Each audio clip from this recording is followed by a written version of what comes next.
welcome back to part 2 on our lecture of 19th and 20th century architecture. We left off talking about Frank Lloyd Wright, and we started to talk about probably one of his most famous houses, the Kaufman House, which is better known as Falling Water, which is located in Bear Run, Pennsylvania. It's perched above a mountain on a rocky hillside deep in the rugged forest of southwestern Pennsylvania. This is about 90 minutes from Pittsburgh, and it's probably America's most famous house. The commission for Falling Water was a personal milestone for the American architect Frank Lloyd Wright, since it clearly marked a turning point in his career.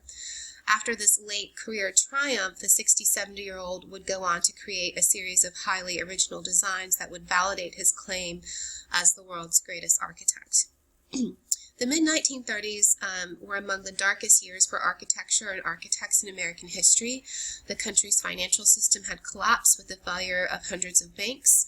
Almost no private homes were being built. Many of the architectural projects started during the boom of the late 1920s were halted for lack of funds. Now in his 60s, Wright and his new wife were struggling to keep Taliesin, this is his studio in Wisconsin, which was his home and studio, out of foreclosure. Worse still, his peers were beginning to regard Wright as an irrelevant anachronism whose time had passed. So he's aging, and maybe some people are thinking that the best work he's doing has been done, and he's not going to do anything else. In 1932, Henry Russell Hitchcock and Philip Johnson opened the Modern Architecture International Exhibition at the newly founded Museum of Modern Art in New York, and simultaneously published the book International Style.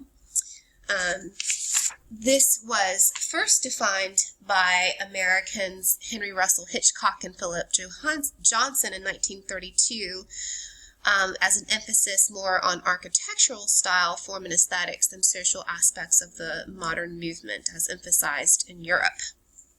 The term international style came first in use via 1932, exhibited during an exhibition curated by Hitchcock and Johnson. Modern architecture, or international exhibition, this is the exhibition which declared and labeled the architecture of the early 20th century as the international style. The most common characteristics of international style buildings are said to be 1, rectilinear forms, and 2, light, taut plain surfaces that have been completely stripped of applied ornamentation and decoration. 3, open interior spaces. And 4, a visually weightless quality engendered by the use of cantilever construction, glass and steel in combination with usually less visible reinforced concrete. Really are the characteristic materials of this type of construction. And I think when you look at Falling Water, you definitely can see all of these characteristics applied to the structure. Right, so this is the floor plan for the Falling Water. And so Wright devised an architectural apprenticeship program that became to be known as the Fellowship. And among the first candidates were Edgar Kaufman Jr., who became enamored with Wright after reading his biography. Kaufman was the son of a Pittsburgh department store tycoon, whose 13-story downtown Pittsburgh Emporium was reported to be the largest in the world. Kaufman Sr. was no stranger to architectural pursuits. He was involved in numerous public projects and built several stores and homes. Kaufman let Wright know that he had several civic architectural projects in mind for him, and he and his wife were invited to Taliesin. This is a studio of Frank Lloyd Wright, and they were very impressed. So, this is a big deal for Frank Lloyd Wright. Private homes aren't being built, and so this commission was very important for him.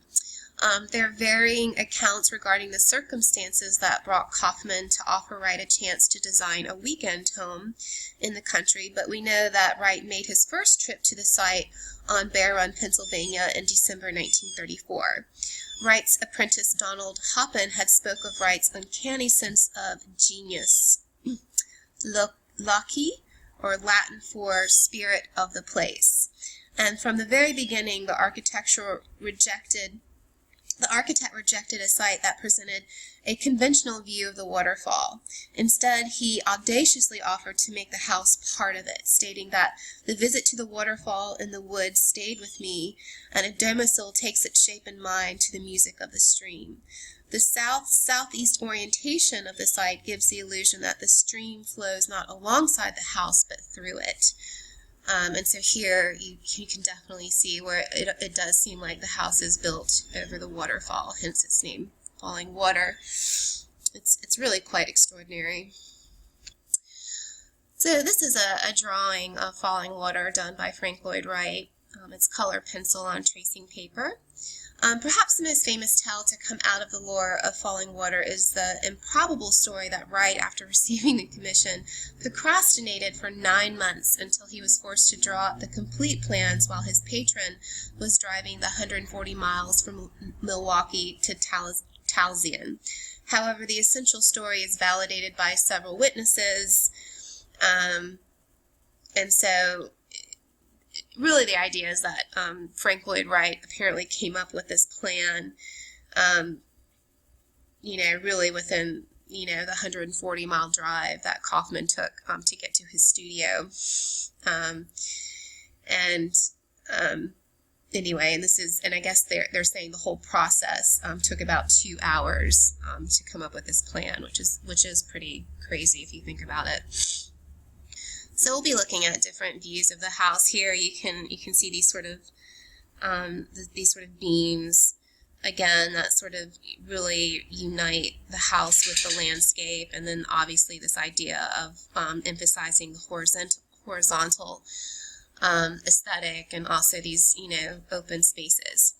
So again, this idea of organic architecture. Kaufman Jr. pointed out that Wright's famous concept of organic architecture stems from his transcendentalist background, the belief that human life is part of nature.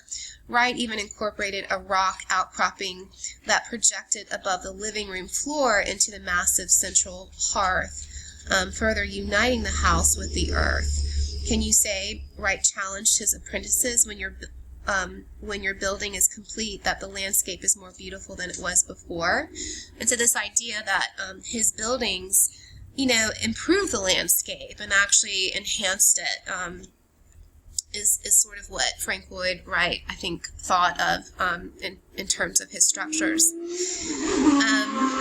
In his book, Falling Water Rising, Frank Lloyd Wright, E.G. Kaufman in America's Most Extraordinary House, Franklin Toker wrote that this delicate synthesis of nature and the built environment probably counts as the main reason why Falling Water is such a well-loved work. The contouring of the house into cantilevered ledges responds so sympathetically to the rock strata of the stream banks that it does make Bear Run a more wondrous landscape than it had been before. Here's some interior views. Wright further emphasized the connection with nature by liberal use of glass. The house has no walls facing the falls, only a central stone core for the fireplace, and stone columns. This provided elongated vistas leading the eye out to the horizon and the woods. Vincent Scully has pointed out that this reflects an image of modern man caught up in constant change and flow, holding on to whatever seems solid, but no longer regarding himself as the center of the world. The architect's creative use of corner turning windows without mullions caused corners to vanish. Wright even bows to nature by bending a trellis beam to accommodate a pre-existing tree, which you can see right here.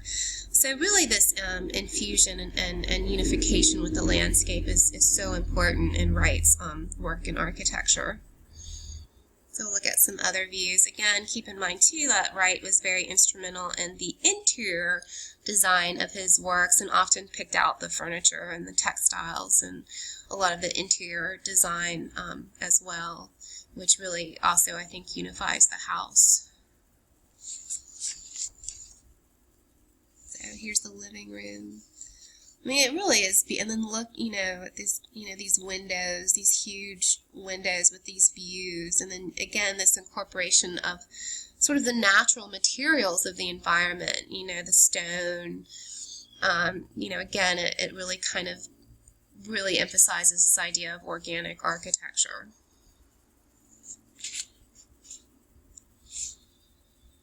Again, get a better sense as well. And there's another good view. And you really do get a better sense of how, the waterfall seems like it's running through the house. So, falling water is falling down. The Kaufmans loved Wright's radical proposal to literally suspend the house over the waterfall.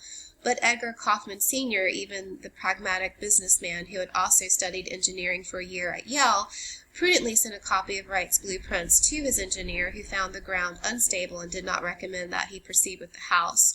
Wright was not happy with his client's lack of faith, but permitted an increase in the number and diameter of the structure's steel reinforcements. Kaufman agreed to proceed. It's worth noting that the engineer's warnings later proved valid, an issue that has haunted Wright for the rest of his life. Wright is famous for pushing the architectural envelope for dramatic effect.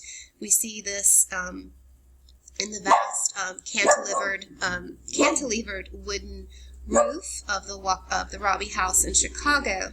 In Falling Water, he chose ferro concrete for his cantilevers. It's spelled F-E-R-R-O. This use of reinforced concrete for the long suspended balconies was revolutionary. He boldly extended the balcony of the second-floor master bedroom, soaring 6 feet beyond the living room below. So you can really you can see how these balconies really do project out and into the space. Get some views. Here's a nice view in the evening.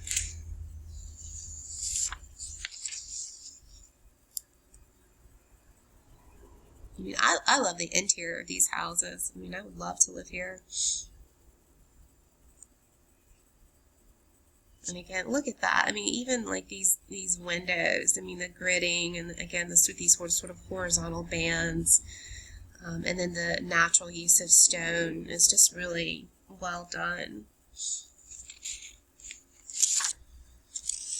And there you get a better sense of the use of the window. Right, here's the view I wanted to show you.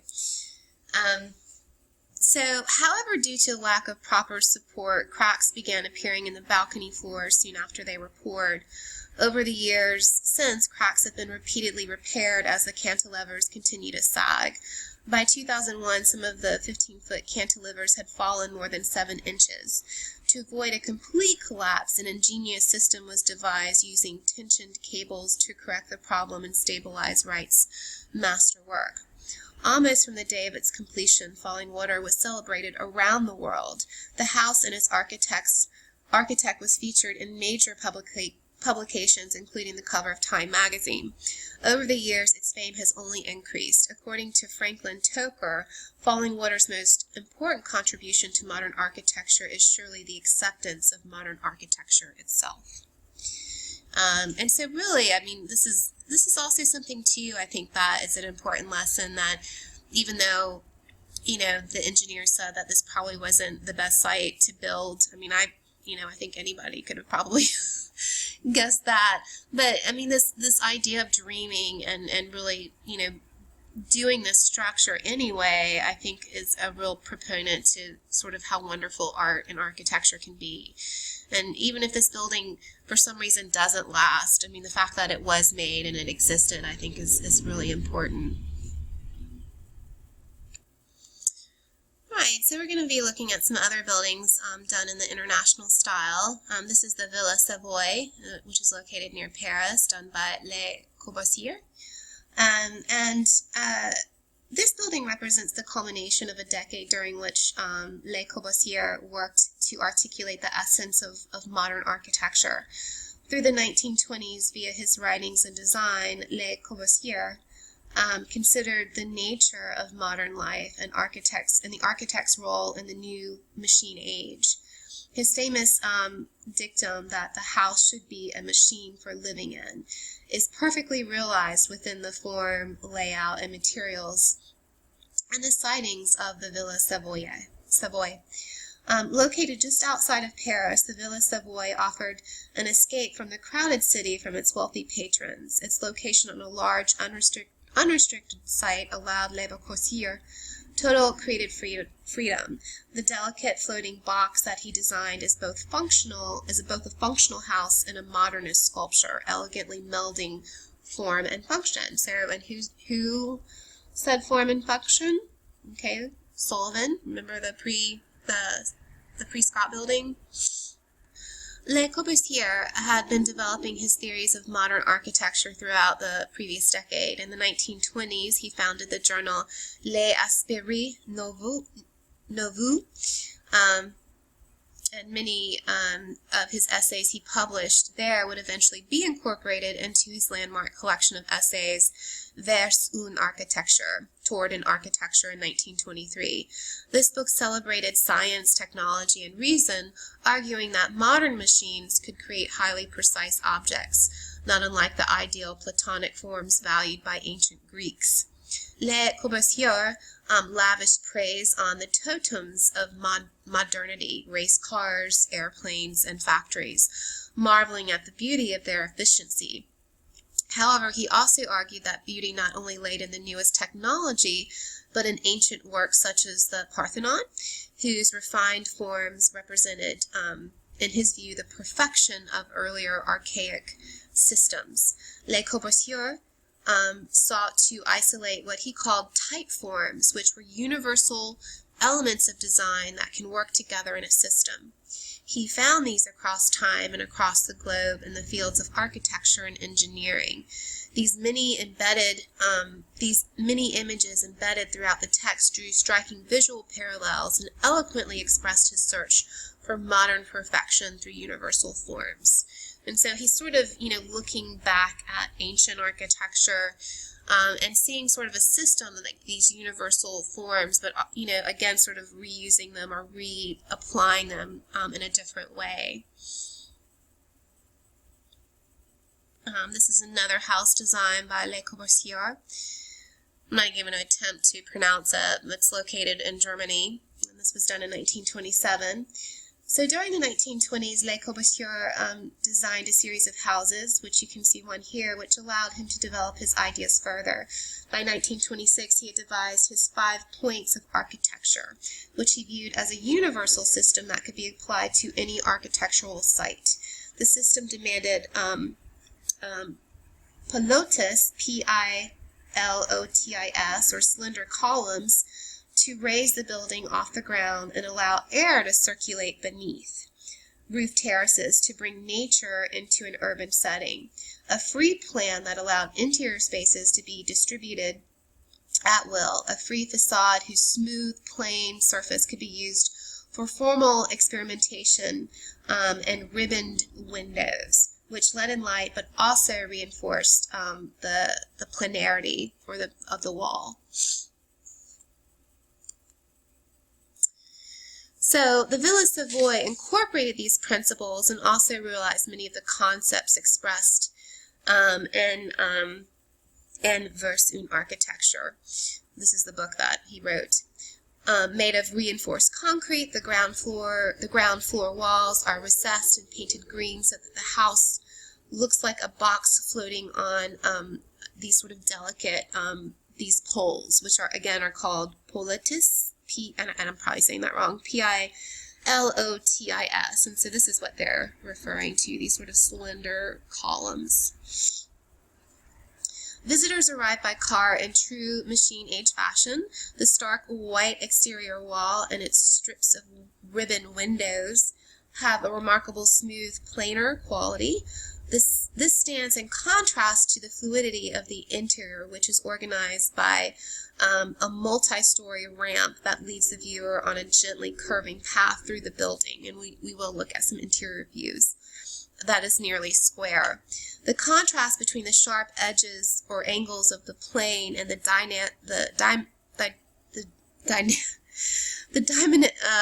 I can't say this word, I'm so tired. The dynamic use of spaces inside charge the house with a subtle energy. So here you see some exterior views, and here you can see sort of the circular, this is sort of part of this sort of ramp that kind of goes upward. So in some ways it is like, I don't know, you have this, it is very geometric in the sense of a circle on a square, or that sort of circle square motif that is very present in the Parthenon.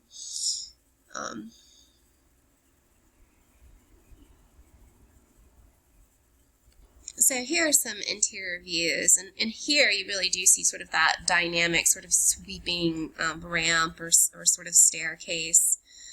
That really does contrast with the sort of the square rectangular shape of the house itself from the exterior, exterior point of view. So the ramp winds from the entrance up to the salon, a formal interior space that flows seamlessly into the roof terrace outside. And the architect also treated the terrace as a room without walls, reflecting his desire to fully integrate landscape and architecture. The ramp finally culminates into a curved solarium crowning the house, whose rounded enclosure appears to be an abstract sculpture when viewed from below. Seen from the roof terrace, the ramp and cylinder of the solarium echo the forms of the ocean liners that he referred to in his book, Postmodern Architecture. Le Corbusier and Madame Savoy believed in the health benefits of fresh air and sunshine and considered leisure time spent outdoors one mark of a modern lifestyle. The Villa Savoy's integration of indoor and outdoor spaces allowed the family to spend time outdoors in the most efficient way possible. The house was, in a sense, a machine designed to maximize leisure in the machine age. So we'll look at some other views, and I think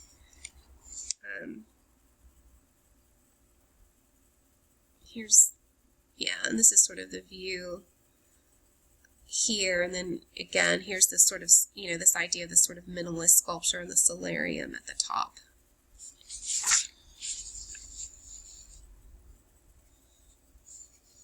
And here's some other views. So the Villa Savoy can be understood as Le Corbusier's refinement of his architectural system, and really to think about it as his own Parthenon. So again, that was one of the structures that we looked at. Let me bring a picture up of it really quick. Hold on. So here's the Greek archaic temple, the Parthenon, that we studied long, long ago. And I definitely think that the College Board would probably maybe have a compare and contrast essay between perhaps the Villa Savoy and this structure. So it might be helpful to go back and review and maybe do some compare and contrasting between these two structures. So again, we do see similarities. The essential geometric volumes embodied his concept of this type form, and its careful consideration of procession and proportion connect the building to classical ideas. At the same time, its clean simplicity and its use of concrete evoke the precisely calibrated works of engineering that were admired by the architect. And also, again, you can think about Roman architecture and the Pantheon in particular. Remember that the Romans, were the first really to sort of utilize concrete as opposed to stone and this sort of post and lintel system to sort of, create or shape space. So, I mean, really, it's really is interesting to sort of look at this sort of modern architecture that at first sight seems completely different than these sort of Greek, different from Greek and classical ideals. But, I mean, they really, very much are a synthesis and are very similar, I think. So the Villa Savoy represents Le Corbusier's reconception of the very nature of architecture, his attempt to express a timeless classicism through the language of architectural modernism. Alright, so in continuing our look at the international style, we're going to be returning back and looking at some skyscrapers. So the German-born architect Ludwig Miles van der Rohe was an early director of the Bauhaus in Berlin, which was a school where early modernist principles of architecture blossomed. That is, until the Nazis shut it down in 1922. Mies came to the U.S. in the late 1930s and brought with him some powerful, very radical new ideas about architecture. And so this is the building that we're going to be looking at, the Seagram Building. Mies believed that less is more and that God is in the details. Both of these tenets are in evidence and occasionally in contradiction in his sleek modern Seagram Building, a very avant-garde statement building which he completed in 1958, flaunting its glass and metal and foregoing the heavy stone and brick used in ornamental facades of previous decades, like we saw with the early Chicago skyscrapers. The Seagram Building helped usher in a new era of simple, straightforward skyscrapers, buildings that embraced and celebrated their structure and minimalist geometries, rather than camouflaging them with superfluous ornament and detail. But the Seagram's building is not without its inconsistencies. While modernist ideals elevated the concept of functionality, the building's bronze exterior facade prominently features non-structural bronze I-beams, visually suggesting the building's structure while in fact being completely non-functional. The building's actual supports lie hidden within the bronze and glass facade. Inside the building there is this luxurious use of bronze and travertine and marble, which create an opulent sort of interior. So here you have this kind of sleek exterior and very minimalist appearance, and then inside, it has this sort of opulent interior, which we will look at. While the building itself stands as an icon of modernism, the empty space in front of the building was also innovative. An open urban plaza set the building back from Park Avenue and created a gracious, pedestrian space for people to gather. Often emulated, such plazas having become a cliche at the time, Mies was making a bold statement. It's a statement to just how influential the Seagram's building had been, that its minimalism now seems commonplace. But at the time it was built, the Seagram's building was an early and radical statement that the new modern era in American architecture had arrived. Here's some views, here's some inside. So here you can see that, the use of this sort of bronze colored travertine marble, and again it creates, it's still a very sleek interior, but it still has an opulence and luxury about it with the use of these materials, again, which do go back to classical Greek and Rome. The Greeks loved marble, and actually made entire structures out of stone and marble, where the Romans appreciated the texture, where they would actually do the faux marble, or maybe the painting. Remember, we looked at the panel painting of Roman villas, and often they would hide, with the use of concrete, the Romans would hide the structure with the use of these sort of marble inlays. So this structure and the international style in which it was built had enormous influence on American architecture. One of the style's greatest traits was to express or articulate the structure of buildings externally. It was a style that argued that the function utility of the building's structural elements, when made visible, could supplant a formal decorative articulation and more honestly converse with the public than any system of applied ornamentation. So again, this idea that, showing perhaps the buildings, not hiding the structure, was more honest and authentic. The building's structural elements should be visible, Mies thought. The Seagram Building, like virtually all large buildings of the time, were built of steel frame from which non-structural glass walls were hung. Mies would have preferred the steel frame to be visible to all. However, American building codes required that all structural steel be covered in a fireproof material, usually concrete, because improperly protected steel columns or beams may soften and fail in confined fires. Remember, they learned that with the Great Fire in Chicago that we discussed earlier. Concrete hid the structure of the building, sometimes something Mies wanted to avoid at all cost. So Mies used non-structural bronze-toned I-beams to suggest structure instead. These are visible from the outside of the building and run vertically like mullions, M-U-I-L-L-I-O-N, surrounding the large glass windows. This method of construction, using an interior reinforced concrete shell to support a larger non-structural edifice, had since become commonplace. As designed, the building used 150 tons of bronze in its construction.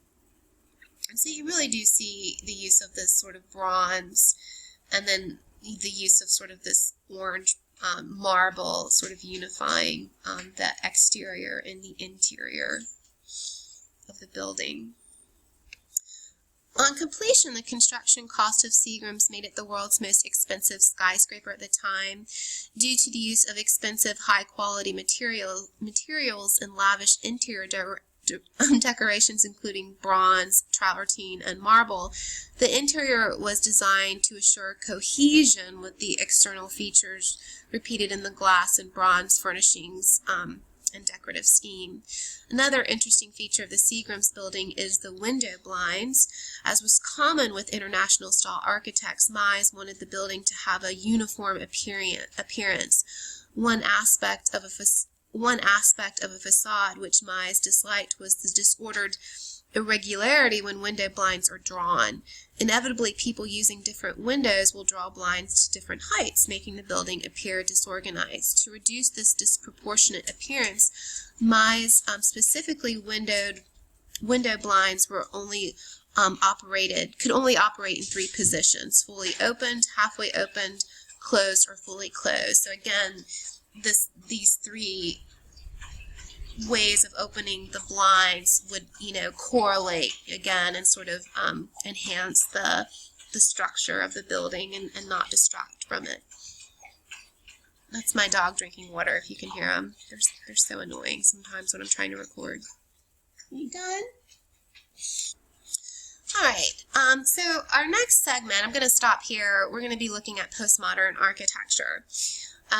So stay tuned for part 3 on our video on 19th century and 20th century architecture. So we're going to be doing postmodern and then also high-tech architecture as well, and then we'll be finished.